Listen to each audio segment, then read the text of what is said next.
Alright, it's been a while since I made a video. What did I do here? I just completed a 2-stone run with a perforate scion. Basically just copied Tuadh's build. He did a 2-stone run with it, I think last patch. But it looked really fun, so I thought I would do it. The character, level 85.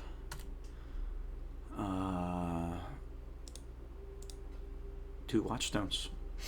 I did the whole thing in 14 hours 38 minutes, which is not blazing fast, but I'm not a speedrunner either. So, quick rundown. Most of the gear I got from mercenaries or gambled. Basically, rarely got anything usable off the ground. So, I managed to gamble an axe with 148% fizz and 27% increased attack speed, and then I threw a regal on it and then bench crafted the flat, and that just gave me a 700 DPS weapon that I could use through the end of the game. I gambled this chest. This chest was 5 socketed but not 5 linked, and then I just threw less than 20 fusings on it and got lucky and 5 linked it. Perforate, Fist of War, Pulverize, Overexertion, Melee Fizz, and really you can find all the details with the gems links and stuff like that from Tuadh's PO Path of Building. So if you just if you're interested in this build at all, just Google perforate scion 2-stone run, something like that, and I'm sure you can find it. Anything of note? I think I found these boots in the campaign, and I was never able to beat them, so they stayed on. Let's have a quick look at the passive tree. So in the Scion version, you come down and you grab Slayer. The increased AoE is pretty massive. And then in Merciless Lab, you take Saboteur. Pretty much everything on here is useful for a perforate, which you might not think to do at first. The old Saboteur melee build, huh? But the AoE is so good. Like, I mean, this build has in Sand Stance. Once you get the once you activate the Slayer extra AoE, your perforate's basically screen wide. But anyway, I don't know. The tree's not terribly crazy. You come down here, you come down into Duelist and Marauder land, you take the 2-hand stuff, your Rush Resolute technique, you take the Rage and the War Cry stuff, take this whole axe wheel, come down, fortify, some life, some armor, some rage. You take Disciple of the Unyielding for the endurance charges and the charge duration, which is really comfy during mapping.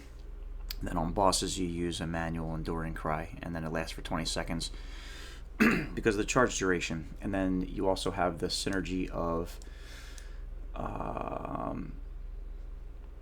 War Cries have a minimum of 10 power, which allows you to just maintain full charges all the time. So the War Cries having a minimum of 10 power combined with War Cries grant 1 rage per 5 enemy power up to 5, and then all the other rage on hit. You can basically sustain your rage permanently with your War Cries that are all on auto exertion. That's one thing that I think Tuadh didn't do, is he didn't have the War Cries of a minimum of 10 power on there. And I thought it was a really nice addition.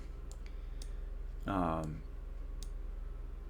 again, his POB has pretty much the same exact tree, maybe with some slight changes. I think I had the elemental resistance can't be lowered by curses. It's just as you get into later maps that allows you to run Ellie weak without just getting totally bodied by the map mods. And then I found a jewel with 2 relevant mods on it. So I spent a point there. You know, you could always there's a lot of things that you could do. You can come down and grab Wrecking Ball. You can grab more life. There's a couple of wheels here. You know, there's a couple of spots where you can grab some extra life. you can get the, I think there's a, yeah, there's an armor mastery here to give you +1 max all res.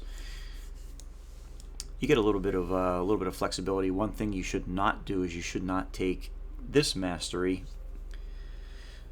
Attacks with two-handed weapons steal 60% increased damage, but you get 10% less attack speed. This is only when you can permanently sustain your rage, and you get up to max rage really easily. I did try taking this super early, and it felt terrible. Like during the campaign, like in Act 2 or 3, and it was just terrible. I had to take it off. But once I was able to sustain a rage, it goes on, and it's a big chunk of damage. Let's see, what do we got here as far as gem links? I think I'm just using the same stuff that Tuadh was using, except maybe I think I added a cast 1 damage taken molten shell, and he didn't have that. For everything except for the last 2 fights I had during Cry linked to urgent orders, but I didn't have the sockets at the end. I didn't need to use Flame Dash for Searing Exarch. So I pulled it out and recolored it and linked it with that. But we have Auto Exertion, Rallying Cry, Intimidating Cry, Seismic Cry. Then we auto-exerted Battle Mage's Cry, linked to Vulnerability, and Infernal Cry. So basically all the war cries were exerted. There was no auras other than Blood and Sand, which is kind of mandatory for Perforate. There's a Blood Rage, Leap Slam on faster attacks. You could also link it to Rage support. I wasn't able to do that. But yeah. Perforate in Sand Stance, especially with this combination of Ascendancies, has just like massive AoE, so it feels great to map with. And then it does a lot of damage in Blood Stance. The only downside is that you have to get super close to bosses to deal the damage, because the AoE on it is so small. But the trade-off is that you get so much damage, it's crazy.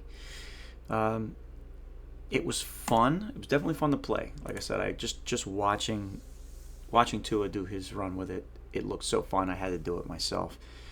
And you know, I can't speak for what it would look like going into, you know, Shaper, Uber Elder, Maven, blah blah blah. You know, I imagine you can do it. But for a 2-stone run, it was really strong. There was, you know, basically no shortage of damage. And then once I sorted out the defenses with a little more armor, the build felt really comfy. So I can recommend it. Thanks for watching. I'm sure I'll do another video or 2 before the end of the league. I've been having fun. I've actually been playing quite a bit lately. So thanks for watching. Have a good one. See ya.